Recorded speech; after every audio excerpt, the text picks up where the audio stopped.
to my YouTube channel, Mama Mi's Kitchen. Ngayong araw ay gagawa naman tayo ng isang masarap na kakanin na kilala-kilala nyo ito, lalo na sa mga Bicolano. Ito ay ang binutong. Pero this time, ang ituturo ko sa inyo ay ang pinaghalong ng Bisaya at saka ng Bicol. Yan na itatanong guys, kasi ang tatay ko ay isang Bicolano na taga Ginubatan Albay at ang nanay ko naman ay taga Capiz. Duran Tumalag Capiz. Nakita ko sa kanya kung paano ang paggawa ng suman at nakita ko rin naman yung paggawa ng tatay ko ng binutong. Kaya ngayon ay pagsasamahin ko kung paano yung kanilang paggawa at ipakikita ko sa inyo. At kung interesado kayo na matutuhan ang recipe na to, halina't samahan ninyo ako at gawin na natin ang suman at binutong. Narito ang mga sangkap na kakailanganin natin. Ito ang ating malagkit rice, 1 kilo to. Nahugasan ko na to guys. Tapos meron tayong ditong asin. Meron din tayong pandan flavor. Kasi wala akong dahon ng pandan. Pero kung meron kayong magagamit na dahon ng pandan, mas maganda. Second piga ng nyog at yung ating kakang gata.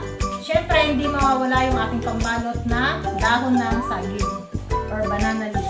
Sasalin ko lang tong nahugasan natin na bigas o malagkit rice. Talagay na tayo ng ating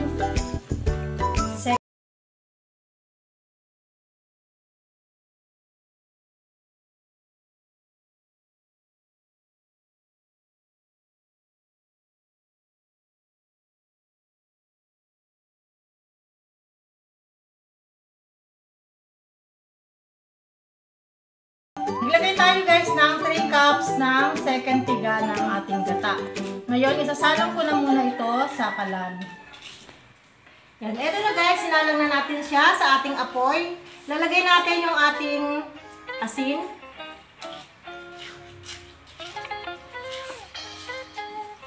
Tapos, lalagyan natin siya ng, papatakan natin ng ating pandan flavor.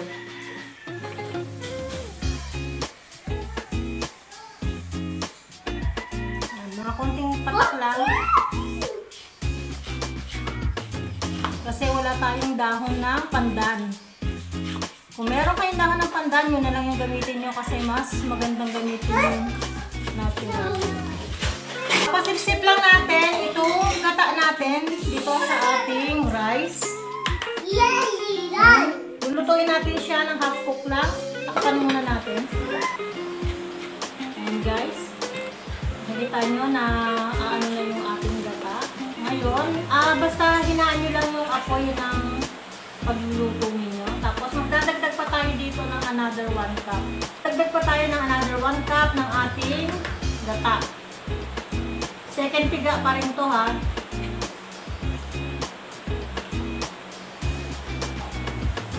Haluin nyo lang kasi para hindi masunog yung nasa ilalim.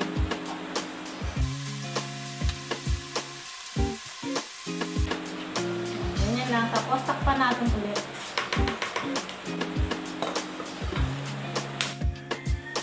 Ayan, eto na guys ang ating nilutong malagkit.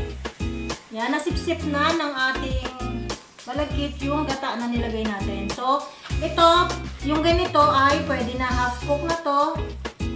At wala na rin yung ating ayan pa, ano lang, konti na lang. Sipsipin na ng tong ating gata. Yan, pwede na to guys. Hahanguin ko na siya. Palalamigin natin ng konti bago tayo magbabalot sa dahon. Ngayon naman guys ay gagawa tayo ng coco sauce. Meron tayo dito ang gata, cornstarch, at saka yung brown sugar. Habang pinalalamig natin yung ating malagkit, ay gagawa na tayo ng coco sauce. Ito yung ating kakang gata.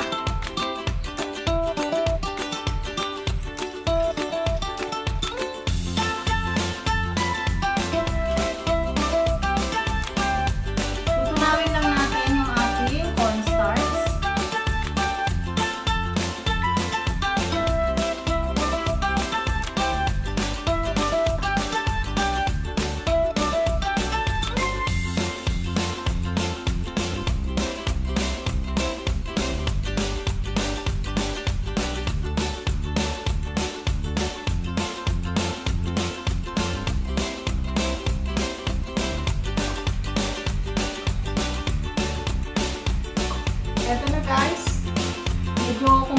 na yung ating nilagay na gata at saka yung ating cornstarch. Lagay na natin yung ating sugar.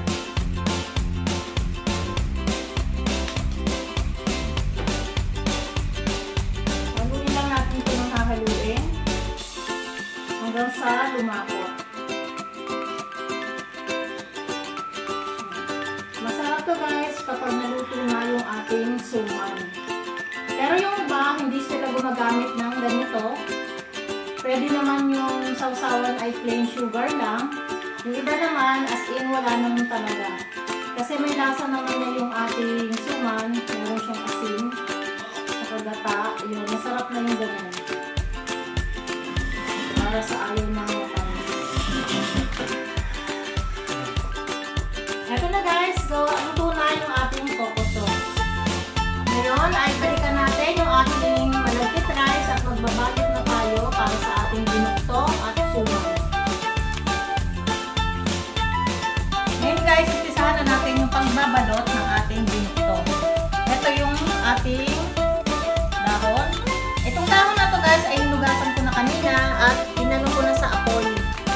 Dinarang ko siya sa apoy para hindi siya madaling mapunit. Dadoblehin lang natin ito.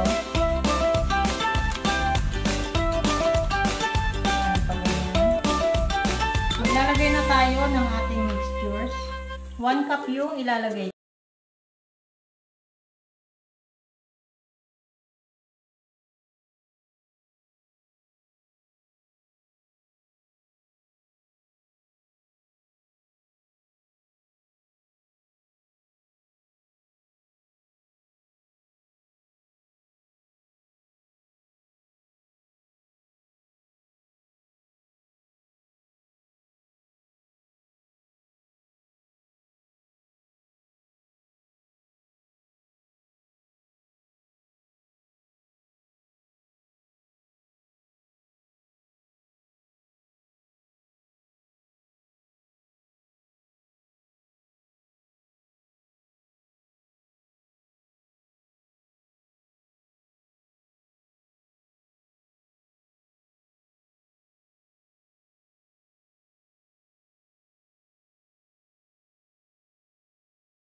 Naman ay gagawin na natin yung ating suman.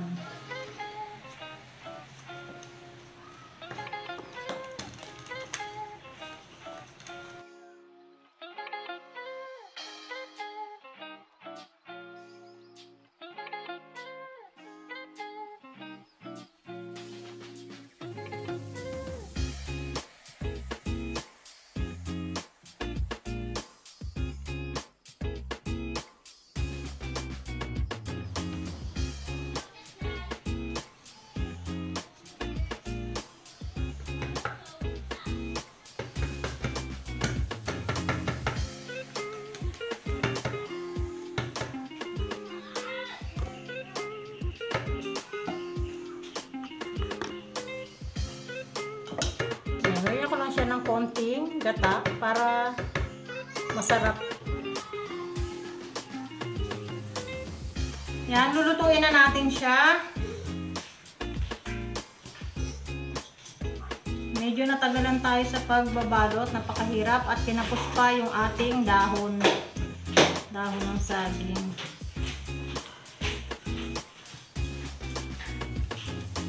Meron din tayo nagawang suman. Ito.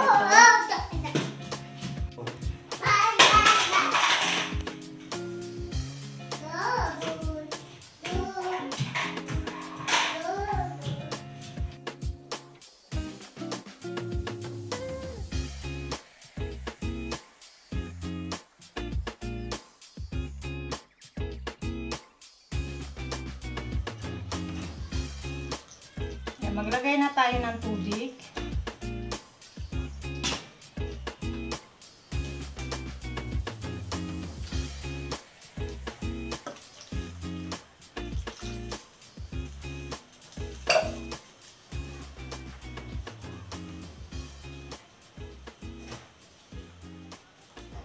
Yan, medium lang, tapos takpan na natin. Ayan, ito na guys yung ating binutong at suman. Hahanguin na natin siya. Naluto na natin to ng 30 minutes.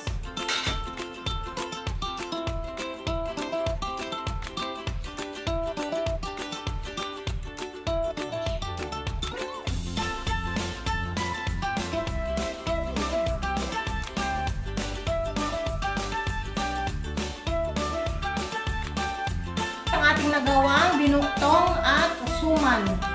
Madali-madali lang naman kung tutuusin. Kaya sana nasundan nyo ang paggawa. At kung nagustuhan nyo, please like, share, and subscribe to my channel. And don't forget to click the notification bell for more updates and for more upcoming videos. Thank you for watching!